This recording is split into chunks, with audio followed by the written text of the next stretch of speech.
I've lived in a small apartment complex for close to 10 years now. It's a small one-bedroom affair that, being built in the late 70s, is extremely old-fashioned in its decor, but the rent has always been decent. The landlord has always been accommodating when I have a problem, and for the most part, the neighbours have been quiet and haven't caused a fuss. Aside from the occasional homeless person dumpster diving for cans in the middle of the night, or a television played slightly too loud from downstairs, it's always been rather easy for me to fall asleep. Until my neighbour moved in a few weeks ago. At first, I didn't think anything negative would come with her. She was a friendly, if rather reclusive woman who appeared to be in her mid to late 30s, from what I picked up from our limited conversations when meeting at the mailboxes or gathering laundry. She was a recovering addict who'd successfully made a clean break from the life and had moved away to try to start over. As someone who has lost a few friends to addictions, I felt sympathetic and always was polite and friendly when we saw each other. And, for the first few weeks of her living here, all was well. And then, the bunging began. I'd woken up at about 2 a.m. to have to use the bathroom and was washing my hands when I heard it. Or, I should say, that I first felt it more than heard it. The vibration that came through the floor was enough to give me pause. What the hell? Drying my hands quickly, I pulled open the bathroom door and stepped out into the living room. A moment later, it came again, but this time, I heard it. Someone was at one of my neighbour's doors. And they weren't just knocking. They were practically pounding on it. I groaned softly at my first thought. Oh great, not the cops again. We'd just had them over a few weeks ago due to an altercation that a rather belligerent homeless woman had had with my next door neighbour as they stood outside having a cigarette. But then the banging came again, and I realised something. Whoever was doing the banging wasn't saying a word. No yelling or orders typical of either police or simply an argument between a couple or something. The realisation made me feel a bit wary, and I eyed the closed blinds that covered the window that opened onto the second floor walkway. For a moment, I debated on sliding a finger through them, parting them enough to peek outside. But as I toyed with the notion, suddenly, the banging stopped. The world outside went silent, save for the barking of a dog somewhere a few blocks away. I stood there for another second, listening to see if I could hear the sounds of footsteps. But I remained quiet. After a few seconds, I shrugged my shoulders and turned back to my bedroom. Whatever. I'll figure it out in the morning, I thought, as I closed my bedroom door and climbed back into bed. The next day, as I grabbed my mail, I saw my new neighbour, whose name I'd learned was Erin, enter the laundry room, that also doubled as our mailroom. We each said good morning to each other, and after exchanging pleasantries, I decided to ask her about the bunging. "Oh no, you heard that?" she asked me, an apologetic look etching itself onto her face. I nodded. After a second's silence, she answered, her voice filled with an apologetic tone. "I'm so sorry. That was one of my friends. He'd swung by to drop off my laptop. I left it at his place when I was in the middle of moving." At 2 a.m, I mentally wondered, but chose not to say it out loud. After all, I didn't want to appear to be mean. Instead, I just smiled at her. "Well, just, in the future, let your friends know that things are supposed to be quiet here after 10. I just don't want to see you get into trouble." She nodded immediately, giving a smile of her own. "Of course, thank you for giving me your heads up," she said, locking her mailbox and heading for the door. Thinking that was the end of it, I left the mailroom, got into my car and went to work. The day passed by normally, and after stopping by the grocery store to buy frozen pizza, I returned home and gorged myself on it while watching a marathon of classic horror movies. I shut the TV off around 11, dumped my dishes into the sink to do tomorrow, and after brushing my teeth, slipped into bed. It took about half an hour of getting comfortable, but eventually, I fell into a deep and dreamless sleep. Bang, bang, bang. The sound ripped me out of a pleasant dream I'd been having, and my eyes snapped open. I glanced at my alarm clock. The red letters read 2:15 a.m. As I lay there, wondering whether the sound had come from my dreams or not, it came again. 3 rhythmic bangs, then a few seconds of silence before 3 more. My mind, still only half awake, slowly began turning. Then it suddenly clicked. I let out a groan. "Oh, you've got to be freaking kidding me!" I threw off the covers and slid out of bed. 2 nights in a row! I'd already had my doubts about Erin's story of a friend returning something. This was piling it on more. I opened my bedroom door and stepped out into the living room. The walkway lights glowed softly through the closed blinds, and I moved over to them. For another 30 seconds, I stood there in the dark, listening to the person pounding on the door. Then, exactly as before, the banging stopped. Silence fell, and this time, after a few seconds of contemplation, I pulled down one of the blinds and peered outside. I had a perfect view across the way to Erin's front door, the walkway lights revealing. Nobody. I angled the lines up farther, looking down at the parking lot and the stretch of road visible. Not a soul was visible anywhere out there. How the hell did they get down to the ground and out of sight so quickly? The last knock came less than 15 seconds ago. For a moment, I thought about unlocking the door and sticking my head out, but pushed the thought away as a yawn escaped my lips. I'd speak to Erin tomorrow if I saw her. For now, I needed to get some more sleep, so I wouldn't go to work tired. I didn't see her the next day, or when I got home that night. As I unlocked my front door, I heard the door behind me open. Turning, I found myself staring at the tired eyes of David, my next-door neighbour. "Have you been hearing someone banging away on someone's door the last 2 nights?" he asked grumpily. I nodded. He let out a sigh. "Well, hopefully it doesn't happen again, because it's getting on my nerves," he said, before slamming his door shut. Most of my neighbours will complain when something gets on their nerves, but for whatever reason, whether it's that they don't want to be seen as a squeak, or are just too beat down from everyday life, don't ever call management or confront the person causing problems. This is just another textbook case of that. As I pushed my door open, I shot a final look across at Erin's door. I'd given a moment's thought to knocking on her door, but decided against it and headed inside. I didn't know the woman at all, and I didn't know who was coming in the middle of the night either. And given the fact of her old life, it could be someone less than scrupulous banging away. The last thing I wanted to do was to get involved with something that could end badly for me. I forced myself to forget it as I cooked dinner and played video games before hitting the hay. I prayed that I wouldn't be woken up. I prayed that I wouldn't be woken up again. But I was. This time, I flung the covers off of me and went straight to my front door, irritation bubbling up inside. Grabbing my jacket off the hook and sliding into my flip-flops, I unlocked the front door and reached for the handle. But something stopped me. I couldn't explain what it was, but it was the oddest sensation I'd ever felt. It was as if something was incessantly telling me to not open the door, and it was enough to make me hesitate for a few seconds. Just like the last 2 nights, the banging suddenly stopped. Forcing the warning away, I grasped the handle and turned it, yanking the door open.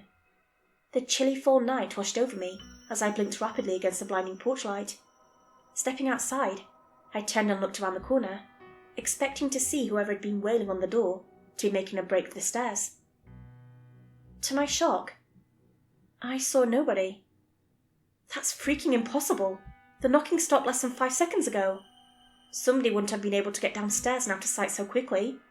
Feeling thoroughly confused, I pulled the door shut behind me and stepped out into the walkway. Glancing around, I still saw no one. I turned to look at Erin's apartment. The blinds were drawn, and I saw no light emanating from behind them. I scoffed. The woman can sleep through that racket. As I stood there, a feeling suddenly washed over me. A shiver shot up my spine, causing me to gasp aloud at the feeling of being watched from behind overtook me. And whoever was doing the staring was definitely not friendly. I realised with another shiver that I'd left my back open to the stairs behind me. The perfect place for someone to sneak up on you. My heart began to thunder in my chest, and my breathing came in short gasps as a wave of instinctive fear surged through me, tightening every muscle in my body. I snapped my fist closed and spun around, ready to sock someone in the face. There was nobody behind me. The stairway was empty and dark, but I'd been sure that someone had been there. Trying to stay as quiet as possible to keep from waking up my neighbours, I descended the stairs, triggering the motion sensor light on them, to flash on and bathe the area in a harsh white light. Reaching the bottom, I looked first to the left, then the right. The empty street stretched away in both directions, the dark shapes of parked cars lit by the occasional yellowish-orange glow of the streetlights. Nothing moved in the light. I heard a dog bark a few blocks away then, along with the sound of the generator from the boat-building factory down by the river. I stared for a few more moments, then turned around and headed back upstairs, shaking my head. "Come on, Owen. What are you doing, man?" I mumbled quietly to myself as I reached my front door. "This is beyond stupid. You could have gotten hurt. And besides, it's none of your business, whether it's an old druggy friend of hers or anything. Just stay out of it. Just take a melatonin or sleep aid and stay out of it." Stepping inside and locking the door behind me, I vowed to not get up again for the bunging. After all, it can't last too much longer, right? The thought didn't exactly reassure me, but I allowed my vow to help me relax as I slipped back into bed. As I lay there, my mind thought back to the sensation I'd had while standing on top of the walkway. It wasn't one I'd ever experienced before, and I didn't like it.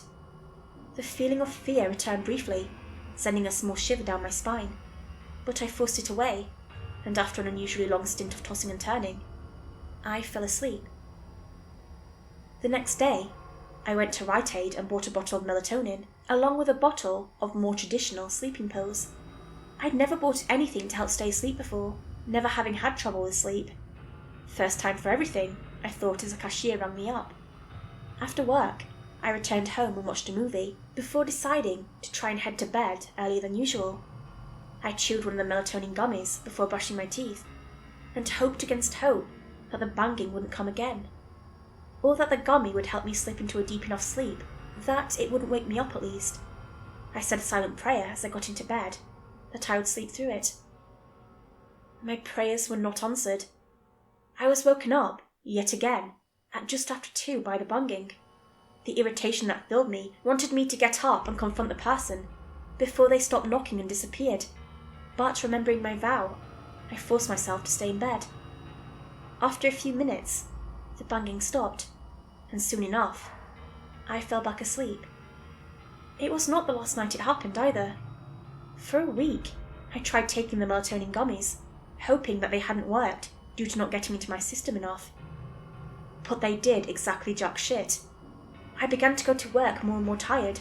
My reflection in the mirror also began to show dark circles under my eyes from the lack of long restful sleep. A few of my co-workers asked me if everything was alright, and I made up a story about how an account was stressing me out. My neighbours kept grumbling about the noise, but as always, they did nothing. Erin stopped speaking to anyone else in the complex as well. Instead, she dashed for her car or apartment whenever anyone spotted her, as if she didn't want to discuss what was going on. Finally, as the week ended, I decided to start taking the sleep aid.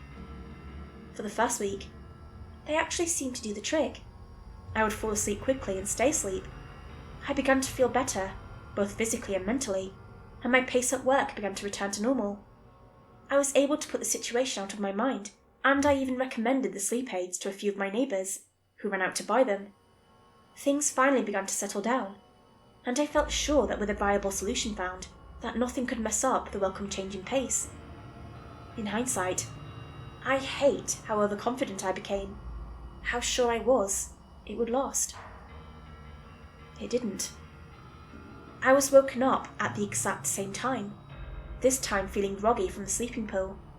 I lay there in the dark, hearing the banging, and couldn't help but let out a half-strangled cry as reality was jammed back into my face. "Fuck!" I hissed through gritted teeth. I hoped it had just been a one-time stumble, but it wasn't.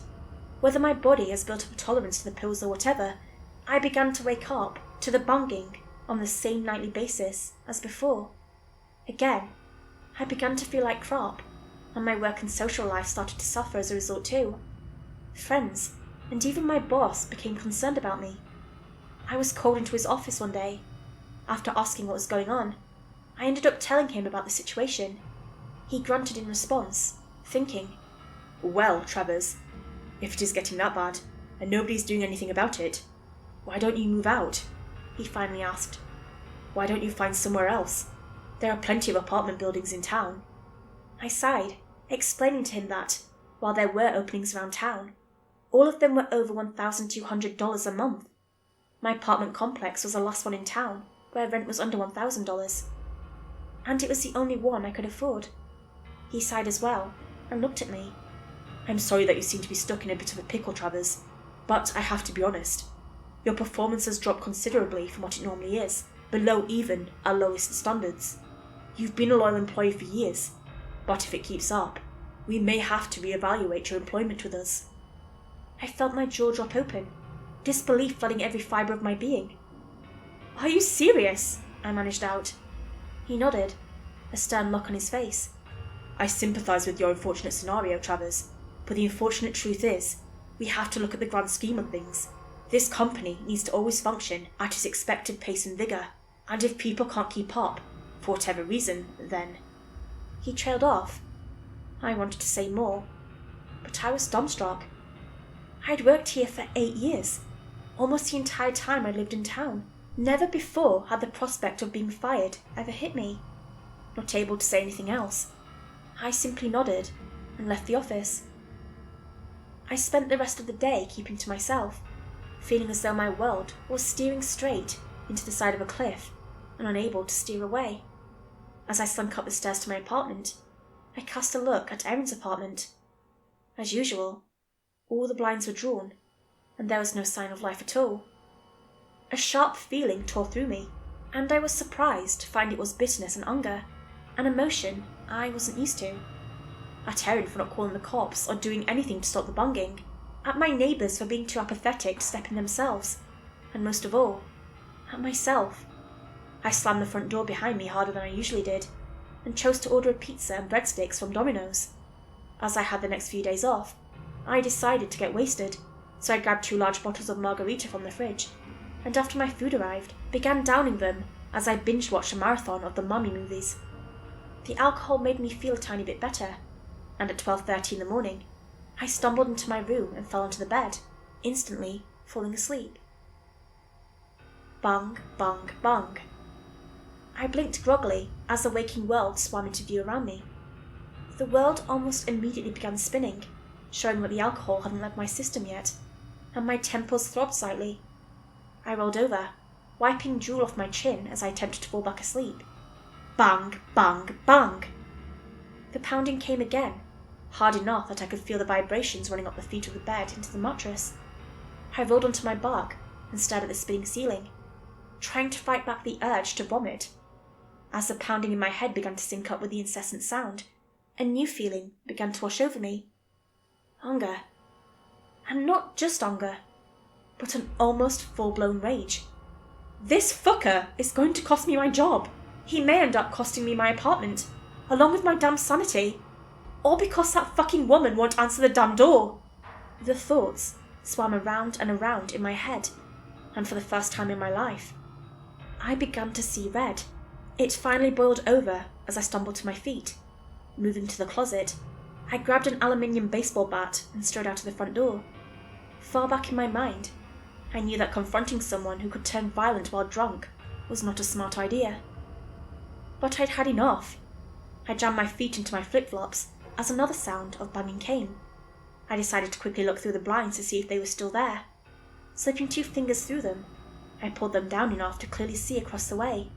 The porch light that lit up the doorways of Erin and her next-door neighbour had burned out, but even with the darkness that now shrouded the alcove, I could see the shape of someone standing directly in front of her door. Someone who was almost as tall as the door itself. As I watched, they reached up and slammed their fist onto the door 3 times. Bang, bang, bang. "Oh, fuck this shit, man," I growled, then moved to the front door. The drunken rage now full fueling me, I unlocked the door and yanked it open, almost falling on my arse by how hard I pulled. Storming out onto the walkway, I turned and saw the figure still there. "You're not disappearing from me this time, fuckhead." I took in a deep breath, then let out a yell, my words slurring slightly. "Hey, arsehole!" The figure had been in the middle of raising its arm to hit the door again when I'd spoken, and it froze, as though they hadn't planned on being caught. I took another step forward. I've had enough of you pounding on that door for almost a fucking month. I'm losing sleep, and you're pissing off everybody in this complex.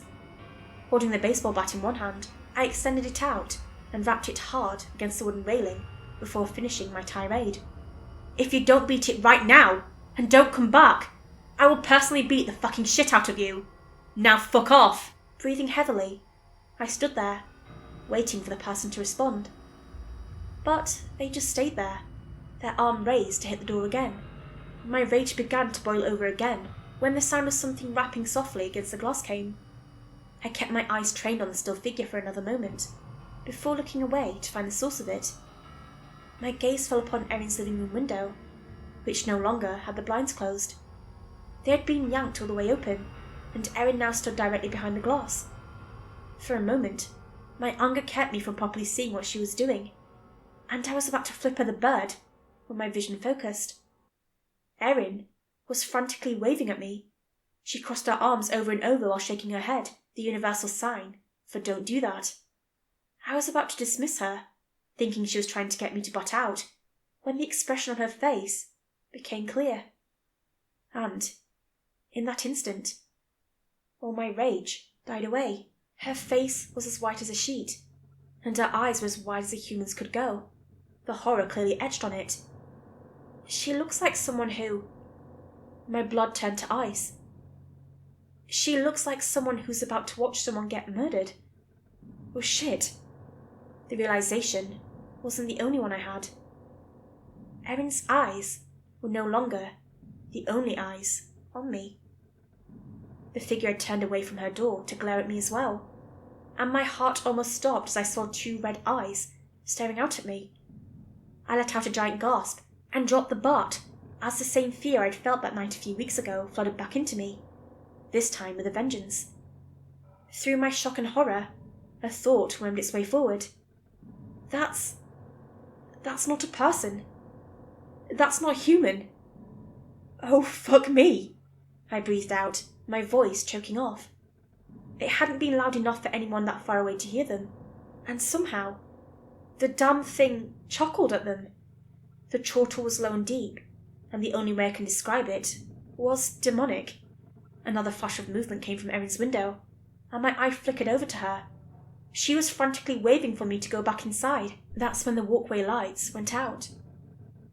Oh shit. Propelled by the surge of fear, I instantly bolted for my open door. A new wave passed through me as I saw a blur of movement separating itself from the shroud of blackness, one that moved faster than any human could. Letting out a strangled cry, I grabbed the door and began to slam it shut. But something crashed into it from the other side before I could. I would have flown backwards over my couch if I hadn't had a vice-like grip on the handle. Frantically, I pushed against the door with all my strength. The door closed a bit, and I felt a momentary sense of relief, until something snaked its way around the side of the door, between the crack that opened to the outside world. It was a fucking claw. A grey hand, tipped at the end, with black, razor-sharp nails. Ones that dug into the metal like it was butter. The sight sent a surge of adrenaline running through me, and I let out another strangled scream, slamming all my weight into the door. I felt the impact as it banged hard against the claw, the only thing keeping it open.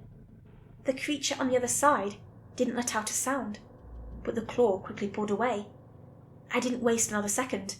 I slammed the door all the way shut, forcing the deadbolt into position, along with the doorknob lock. Silence immediately fell over the complex, and I stood there, leaning against the door for support, as I fought to draw in breath. Bang, bang, bang. The pounding came from directly on the other side of the door, powerful enough that it rattled its hinges. Letting out a shout, I stumbled away from the door, crashing into the back of the couch and crashing to the floor. The three bangs came again with the same ferocity as the first. I began to cry, pulling my knees up against my chest as I curled into a ball on the floor.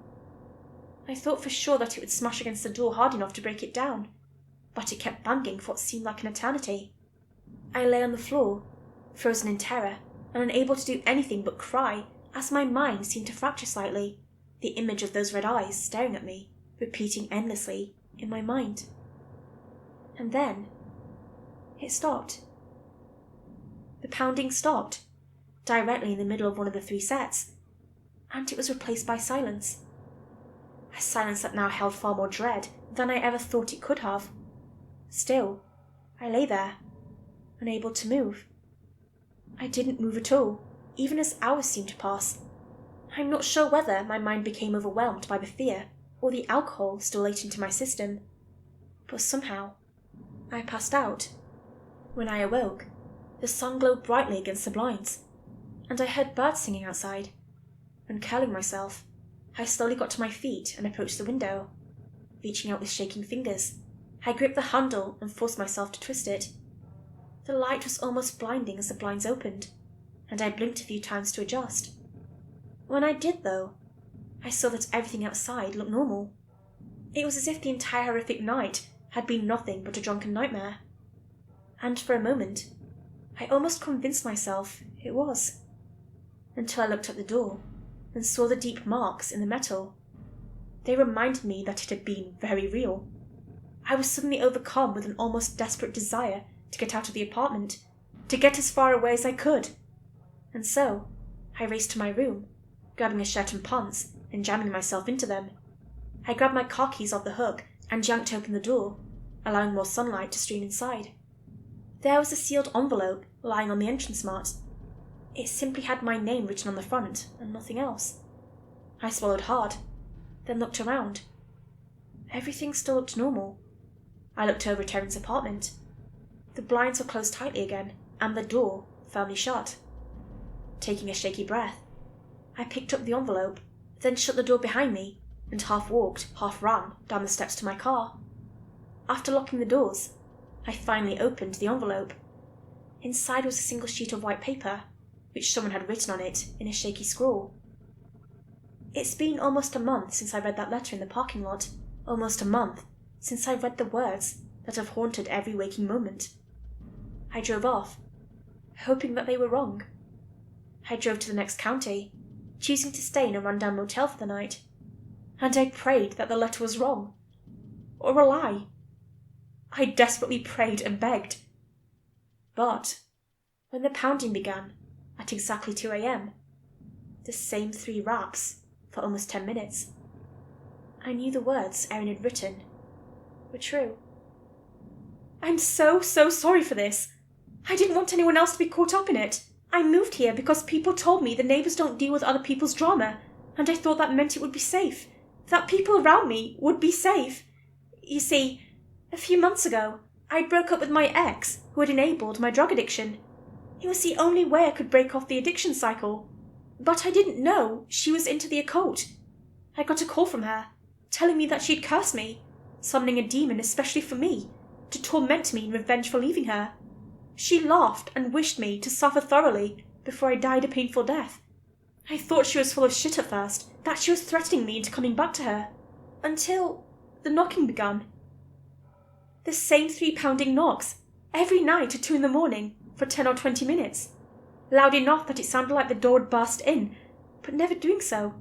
And when I looked out the peephole and saw it staring at me, staring with those red eyes, those wicked teeth smiling, and those cruel claws flashing on its horns, I knew she'd told the truth.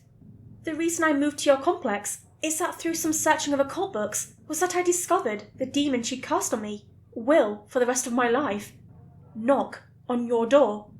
It can't enter a person's home by force, but it can drive you insane with its knocking, and it takes great pleasure in the suffering it inflicts through that. Its ultimate goal is to break the person down enough that they end up willingly opening the door to it while it's on the other side. And then it takes you. You'll never be seen again, and you'll be tortured for eternity. The worst part is there is a single way to break the curse on you. The only way is by having someone else, someone innocent, see the demon as it knocks on your door. Then the curse is passed along to that person and lifted from you. You basically have to sacrifice someone else in order to free yourself. It's something I was never able to do. I couldn't willingly have someone suffer such a horrifying fate, even to save myself. I would have gone on forever, dealing with it, or eventually just open the door and let it take me. But that choice is now gone. You saw it. It locked onto you. And now the curse has been passed to you. It will follow you wherever you go, no matter how far. It will get behind any door, and it will knock. It will break you down. I'm now free, but at a cost I never wanted to make. I'm sorry. I won't be around much longer. I can't stand to see it happen to you. Please, forgive me. I went back to my apartment the next day. There was no point in running. Not when it would follow me. Erin moved out the day after I came back. I watched her pack her things into the U-Haul, watched her get in, and with a lost, sorrowful look up at my window, drive away. I couldn't bring myself to walk outside and say anything to her. Every night since, it's pounded on my door. Every day, I feel more and more tired, more worn down. I feel like I'm slowly going insane. I barely managed to make it to work, and yesterday, it finally happened. My boss called me into his office and fired me. I only have a few months left of savings before I can't pay rent anymore. I don't know what'll happen when that day comes. That's not the worst part, though. Erin's letter still reverberates around inside my head. The words about how to pass the curse along. I wouldn't wish this fate upon my worst enemy. I'd never want to hurt someone else. But I'm not as strong as Erin. I don't want to be tortured forever. And I don't know how much longer I can take this. How much longer until I break? How much longer until I lure someone else into seeing it?